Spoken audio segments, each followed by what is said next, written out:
So, with that said, let's talk about some margin killers. Mm. Do you have some examples of some margin killers for you? Feel like one of our biggest margin killers in our industry, um, is Boutique hustle. Unzipped. Hello, guys. I'm Sonia. and I am Hannah, and we are here with Boutique Hustle Unzipped. Yes, hope everyone's doing well and ready to talk about the M word because we know that can be a touchy subject for a lot of people. Or a magic little number that can help the bottom line. All right, so let's get into it. Let's talk margins because selling cute clothes is fun, but what's really trending is a good bank account, right? Mm, That is it. And sometimes those margins can be margin killers. So we're going to get into all the do's and the don'ts on pricing strategies and just some myths that I think are out there whenever we talk about pricing and margins as well. I think through experience, I probably have some good insight. I'm not going to act like the most professional person on it because it's still something that you really have to stay true to yourself and stay on top of throughout the year while you are looking at your reports. So it's a constant. It's a constant thing, but I think it's such an important thing to talk about in our industry because it is definitely a make or breaker. I'm sure that you've heard from your clients throughout the years. I know you've coached us on pricing strategies, so I'll be excited to dive into that too. That's right, because what I've always told you guys, if all your costs don't come out of that garment, where is it coming from? If it's not coming, if your overhead, your salaries, your rent, your shipping, your boxes, your tape, your paper, all the things don't come out of those garments, then where is it going to come from? So, with that said, Hannah, how do you go about doing margins? Obviously, we don't want to give away all the things. We're not going to talk like factual numbers, but definitely just the tips and tricks that you've kind of created throughout, your life doing this. Yeah, And what is it that you've used in order to come up with your own strategy? I think that throughout the years, we've definitely seen where we were able to increase our margins. And then we've seen where we are a little scared of, pricing ourselves out the market, which is a huge conversation. We want to stay competitive in our pricing, but at the end of the day, we don't necessarily like you have to kind of see what your operations look like. You don't know what somebody else's operations look like. So I think there's a huge factor in that. We run a really large operation. So we have to tie in that cost factor into our price point. So at the end of the day, we can stay profitable at all of our locations. But I think that we've seen waves and it goes back for us into a pricing strategy. So when we really started a pricing strategy, it definitely helped maintain our margins throughout the year. So we're not just seeing like these highs and these lows, but it just keeps us pretty averaged out throughout the year. So, with that said, you want to stay competitive. I know I've seen it where I have clients who'll be like, "Oh, well, so and so is selling it for so and such, whatever less, Right. $5 less." Most of the time, my clients think they're getting some kind of deep discount that they're pricing this at, whatever cost it is Yeah. that much lower. And I remind people that firstly, no, there's no way. And two, they're just not getting the margins out of it. And like I've said before, my husband always reminds me, don't create yourself another desk daytime job. You can go get a desk job for the kind of money you're going to make at the end of the year if you're not costing and pricing your things correctly, and you won't have the stress. But it's And the it's cash important to flow. know your competition. True, you need Yeah, that money to reinvest, but that's correct. it's important to know your competition, but not to beat them, but to know that you're where you should be at the, priced within your market. Yeah. It's not like, "Oh, they have it for 20, I'm gonna sell for 15." You're not doing yourselves any favor. Just at a minimum, you stay close. You can even be above, and I always say if you're gonna be above, keep in mind that your space, your boutique is a place where customers come and not only come to buy, but they have a relationship with you, and if they don't, that's what you should be working at, is giving service, giving quality for the cost, and that's what people remember. There's gonna be people that again, we've gone over these conversations so many times who will drive 10 miles to go save $5. Is that the customer you want?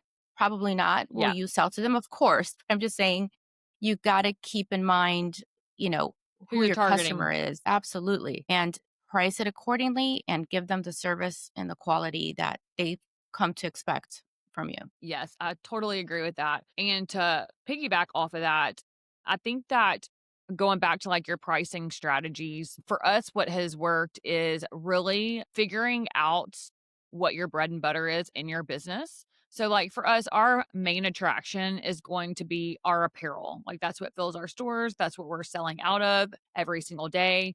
And we can get a nice margin on that for the most part, but we do also carry brands, and our brands are going to run you anywhere from 45 to 55% margin. So you want to be able to build what I like to call margin builders into your buying strategy. So you have your buying strategy and then you have your pricing strategy. And that buying strategy, which is where Sonia's business comes in handy, is getting these vendors and lines that can actually make you a lot of money because you're not having to invest so much into each pack.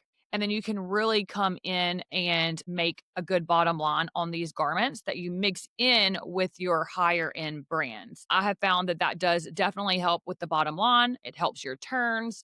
It keeps things moving, keeps things fresh. And it's one of those really, really important factors. Whenever you're talking about margin builders, for apparel, you can get anywhere from 55 to 65% margins, depending on the brand or, you know, how you price things in your store, where it sits on your floor, and what you're even competing with in your store. If you have, I mean, if you're a store that can sell a $300 dress, you can really get some nice margin builders and sell it for, gosh, 4 or 5 times its cost.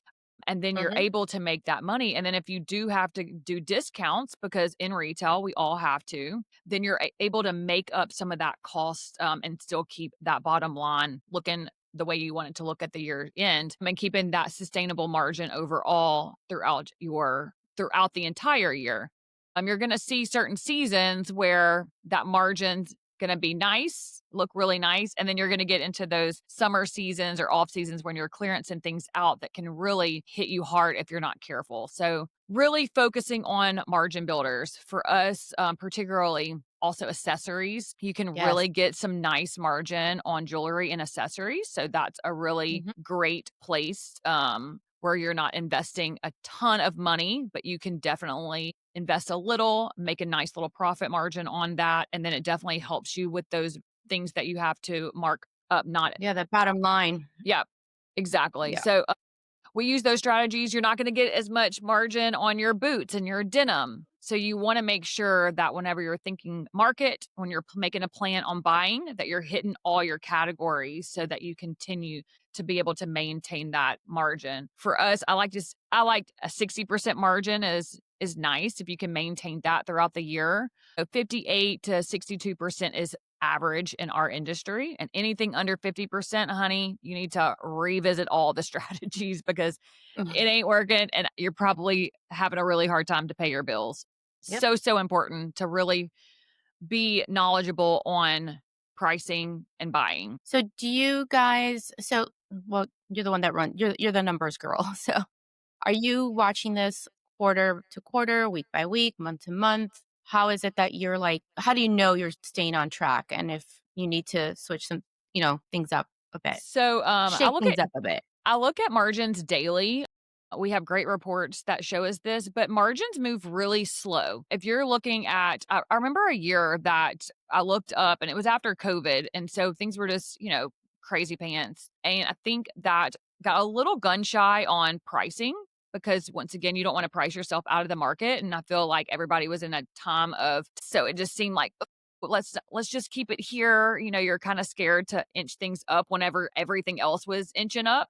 I mean, the invoices were inching up on us where it was like not super visible, but it was happening. There was also lots of pricing increases on shipping. So you weren't really seeing it on the garment, but you were seeing it on the shipping prices. You look up a year later and you're like, hang on a second. I just lost 6% of margin this past year. And Mhm. 6% over our company was quite a significant chunk of change coming off the bottom line.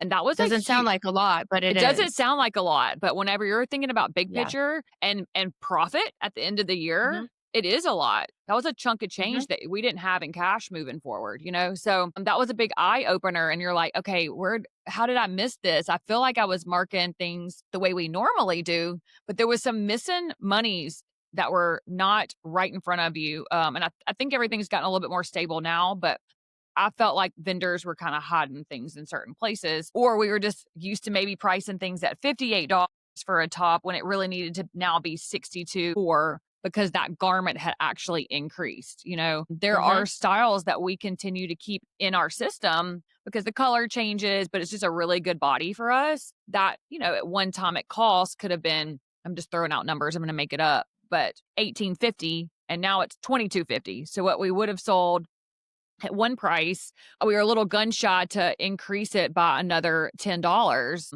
10 or $12, you know, but at the end of the day, these business decisions that you have to make and you have to execute to be able to stay sustainable in your business for longevity purposes. Which goes back to a previous episode where we discussed, kind of searching and surfing Instagram and TikTok and kind of watching what other boutiques are selling things for. That Right. can really get in your head and your space. But again, 100%. your expenses might be different, your costs might be different, all of it. And so Everything you need factors. to stay on track with what works for you. And then you That's have it. to figure out how to give the value for that cost. Right. And one thing that me and my mom have talked about this before too. My mom actually does the pricing. So but we'll have like, you know, conversations about pricing strategies and such. One thing we've discussed is you don't always have to put like this times 3 on it or times 2.25 or times 2.5 or times 4 or times 5, whatever that looks like for you.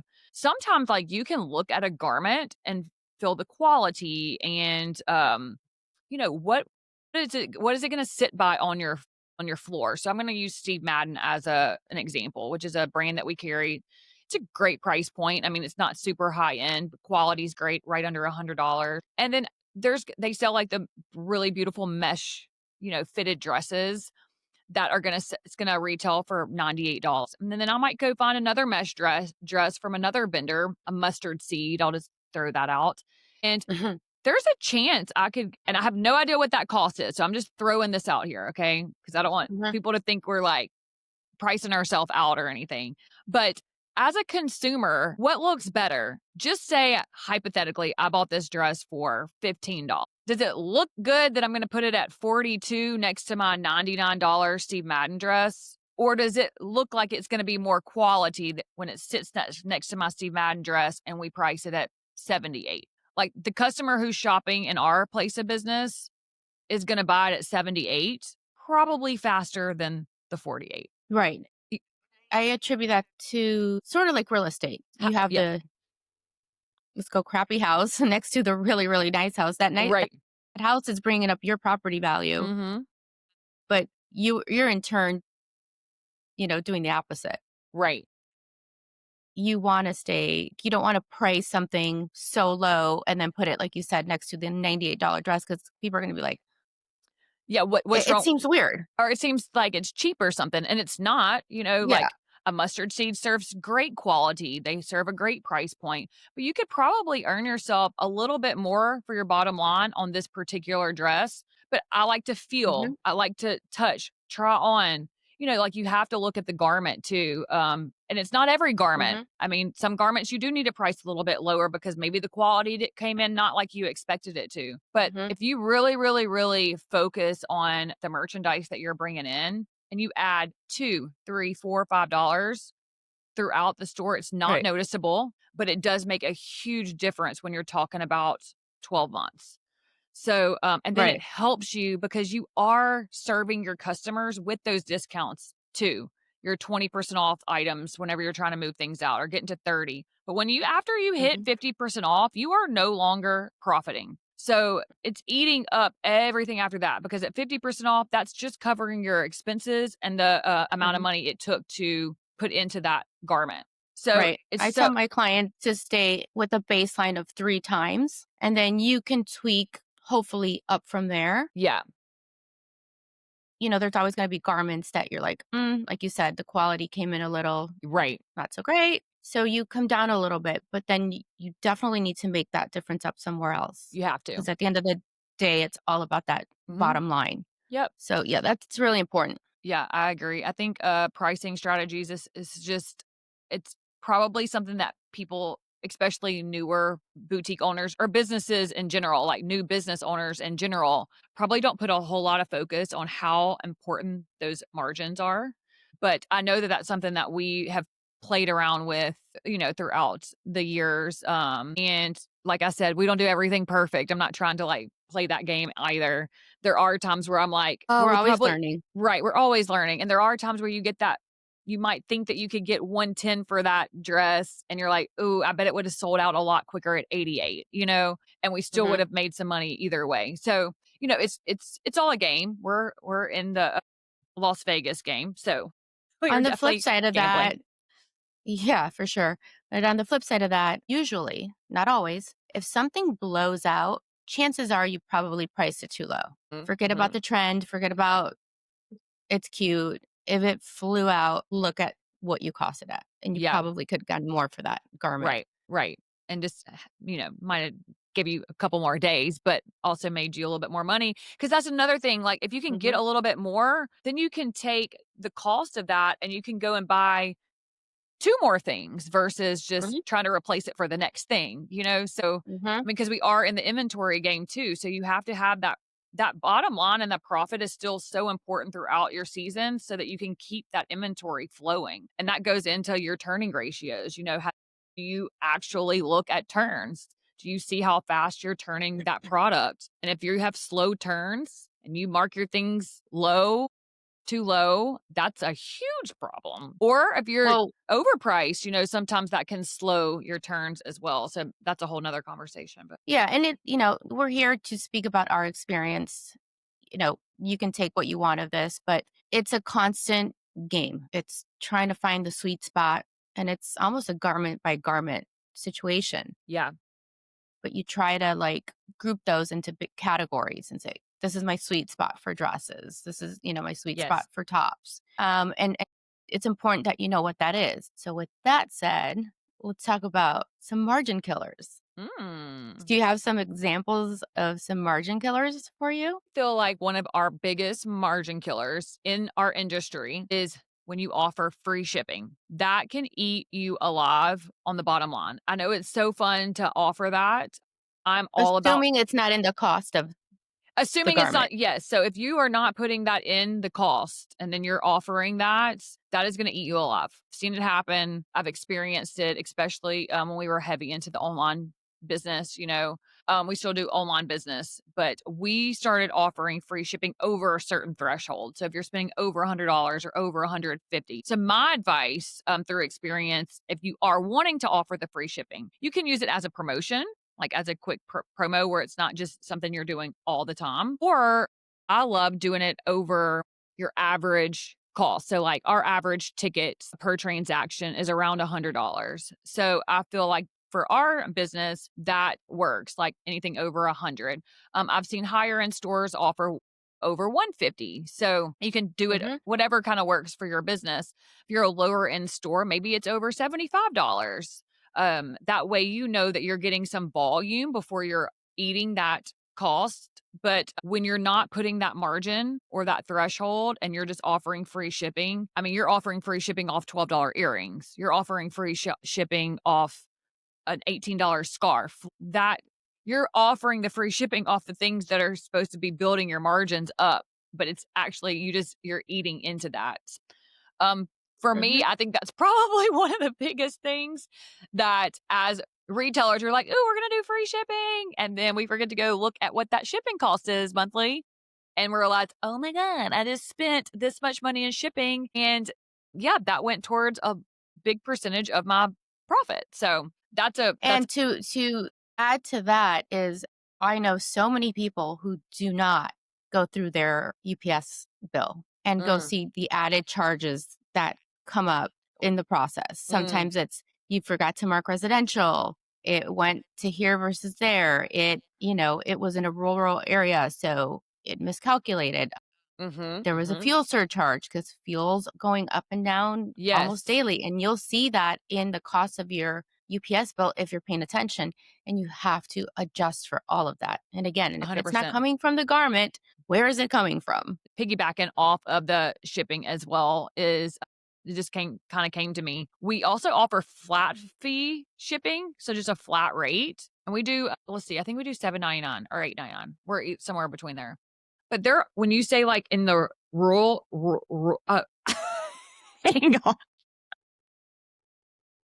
Okay, hang on. It's a hard word, it's fair, it's fair. The rural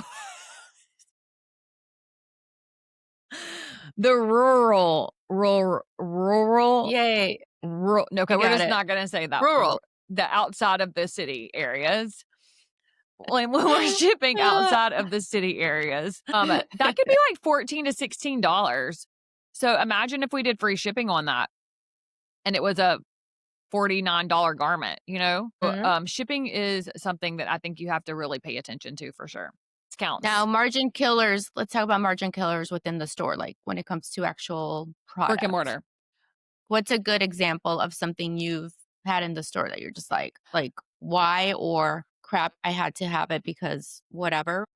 I feel like probably more so in the stores more than anything is discounting. Like sometimes you can wait too late to discount. So then by the time that you're even starting the discounts, you're having to go a little too deep. I like a discount strategy as well, where you start within like 45 days of a non sale. So just say you have an item and that pack is not moving at all. You would go ahead and start discounting that with probably after 30, 45 days with like a 15, 20% discount. So you can start kind of moving that out.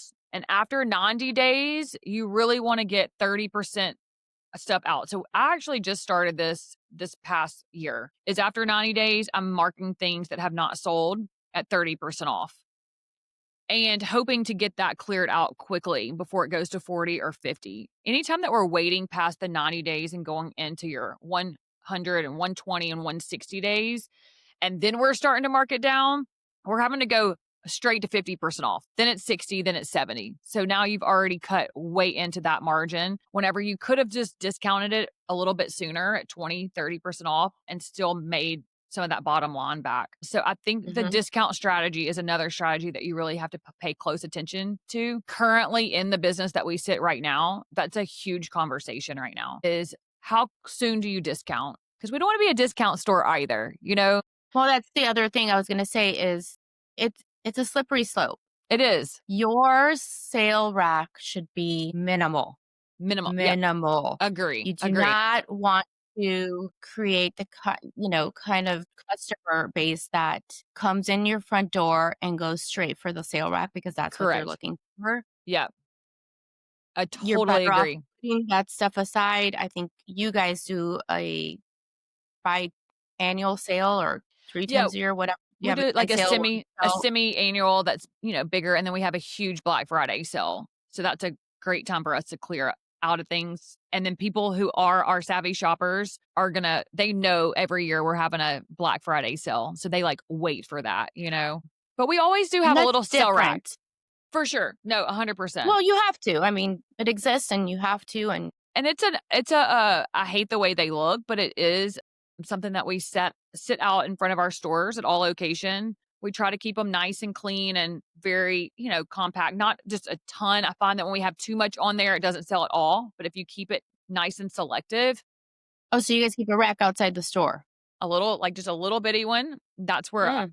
that's where I'll start my 30% off stuff. Right now, I've already moved into because we're getting into that 60 days. See, like you have August, September. So now that's 60 days for your pre-fall goods. So if that stuff hasn't started selling through, I'm starting to put that on a little 30% off rack. And truly, it's really not that much. But it's enough to if you How does play the cycle game good, you can kind of keep things moving and then you Mhm. won't end up having just all of these sell racks. And like I said, this is a strategy that we are constantly working on. We do not have this perfected. This was a lot So of let me ask you conversations in this. Hawaii, I heard. Yes, but let me ask you this, because do you know what percentage of sales you get off having that rack in the front? Because personally, I see that in front of a boutique and I'm Scares you. kinda turned off. Yeah, Yeah, I'm like, I can see that. Yeah, I can see that. I'd rather go in and it be the rack in the back." It Right. just gives me, I guess, probably likely the wrong perception. Yeah, There no, could I be can. amazing things inside, but I'm just Yeah. saying. Yeah. No, I like that feedback though. So, because that is actually really good feedback, especially from a consumer that you would be our ideal customer. So, Mm. I like that feedback actually. So I'm just, so maybe, I don't know, do you run numbers and go, for the month of June, this percentage of all the things we put on that rack sold? Yeah. Like, knowing that number, I think should determine if that rack stays outside or goes inside. Yeah, no, I love that. Because again, if you're looking for that higher tier customer, knowing your store and having been in Right. it and all that stuff, I know you guys sell nicer brands. You have Correct. things that are well over 100, sometimes over 200. So to me, that rack outside gives me the perception that I'm going into a lower end store. Yeah. Yeah. That's just me, because you rarely, if at all, would see that in a, you know, mid tier, better Right, right, right.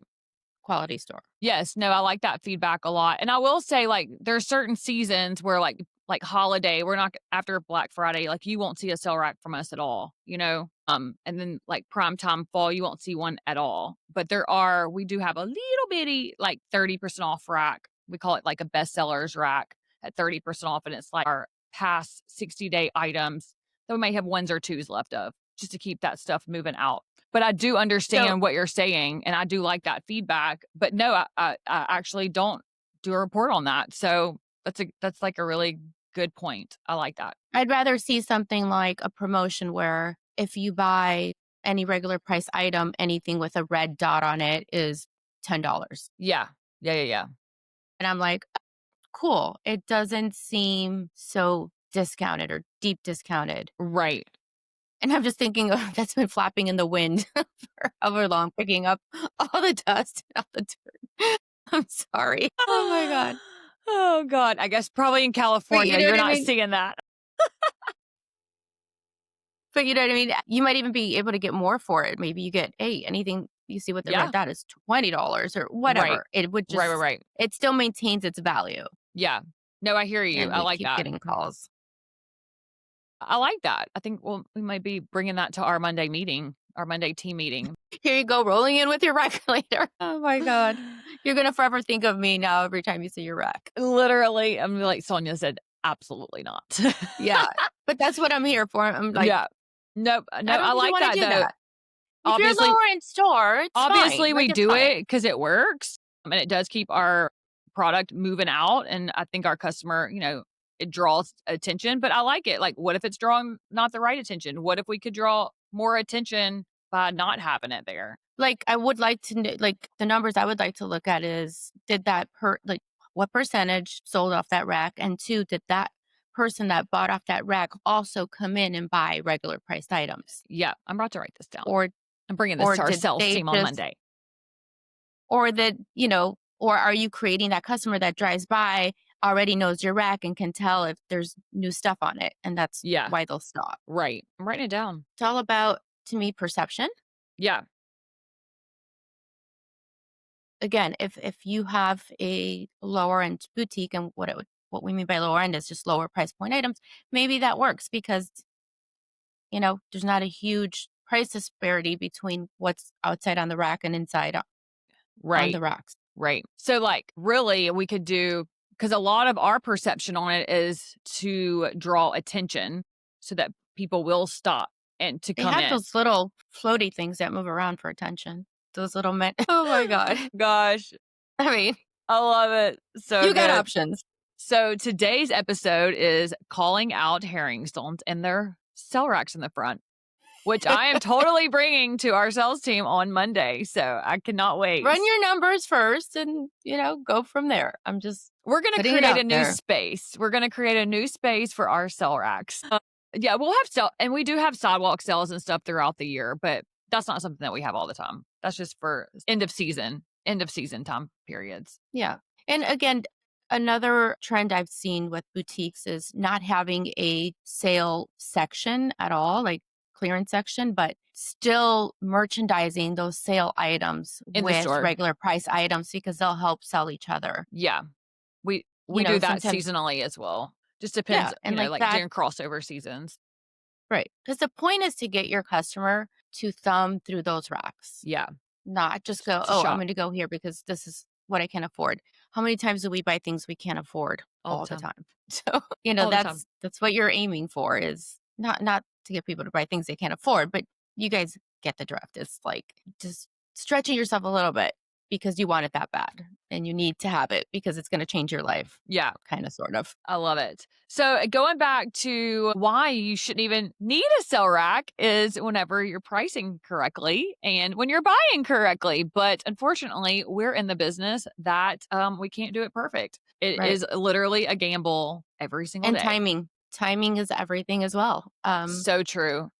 You can Ooh, speak on it that too. You can speak on that, how important it is on when you land your goods. That is a huge thing as well. Yeah, I think I brought it up before. I have all levels of clients. Clients that are taking holiday in September because they need to prep and shoot and post online because it's a different world there. Where with boutiques, it's a little bit more, in the moment. And so I know that it's difficult for some boutiques to kind of bring in certain goods like you guys with sweaters. It's, It's hot. 95 degrees, 100% humidity still in Mhm. September to October, whatever. And you're just like, ooh, I can't do sweaters. But if you love it enough, you know you're going to sell it, you got to take it earlier versus later. Meaning when you get it too late, you're probably going to end up stuck with it because they've found it elsewhere or they found it online or found another sweater in the meantime that they liked. So just whatever you can do to time things as best as possible. But for me, it's worse to be too late than too early, for sure. Yes, I totally can agree with you on that. You definitely want to give yourself longevity to sell through.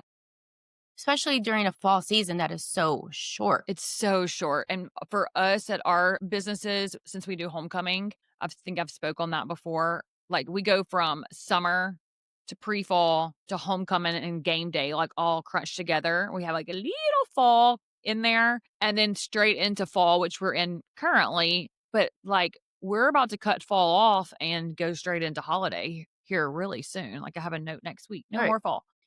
And So again, quick. that may not apply to anybody, let's call the northern states or the East Coast where, winter starts much earlier. It Correct. goes well into February, March. I've seen snow in Chicago, where I'm originally from, in April for Cubs opening day. So there's probably still um, rocking sweaters. Well, you have to. It's Mhm. cold. So, Yeah, like, you just need to figure out the right timing for you guys. And again, you're better earlier than later, but that's also going to give you a longer window to sell that product. yeah, And also, I think, give you insight into what people are looking for and help you buy a little bit better for whatever little time is left of the season. for sure. Well, I love talking about numbers and margins and all I the know you do. things. We I should know come up you with do. another numbers game to play on one of our podcasts. I'll come Oh, you like prepared playing for numbers game? Okay, great. I don't. I do like numbers, but numbers not are the way fun. you like numbers. I know. Numbers are fun as long as they're coming in They're in the strong. positive. Yes. Exactly. Seriously. But yeah, so to kind of wrap things up, I think for when you're talking about margins, is to really focus on your pricing strategy and your buying strategy and just make sure that you're not leaving money on the table and that you're looking in all the different places where you could be and making sure that you're pricing every single garment that comes through your door correctly into your best benefit of the business. Right. So, I think a good topic, and again, we're getting a lot of like DMs and messages and sometimes comments with people telling us what to talk about or, questions that they have. So sometimes we're just going to do a podcast and just kind of mishmash all the questions. But I know one of them I read was how to get through some of the harder months, which is that window between like the second week of December where things start to kind of slow down a little bit, yeah. getting through that January period where, It's it's like a a little ghost tough. town. It's like Yeah. ghostly. And We have then some into ideas and we'll go over that. yes, I love that. And then even that'll be great just to talk about how you can set up your year end.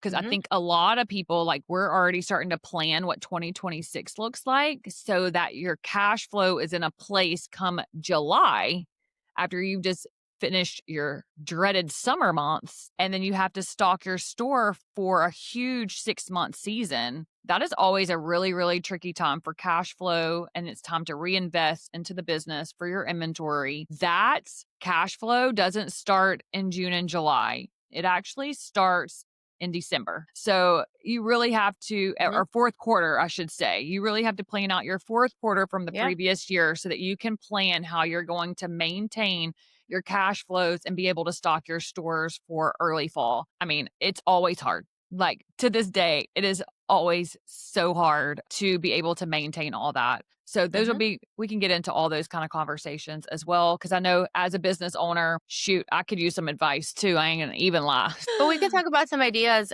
I think having some events during those tough months is always helpful. Any Yeah. spike in sales, anything you can do to bring people in the door is always helpful. So we'll get into all of that fun stuff because I have some good ideas. Awesome. Awesome. Well, I look forward to it. Y'all have a great day. This was the Boutique Hustle Yes. Unzipped, and I'll see you next week, Thank you for Sonia. hanging out with us. All right. Talk to you guys soon. Bye.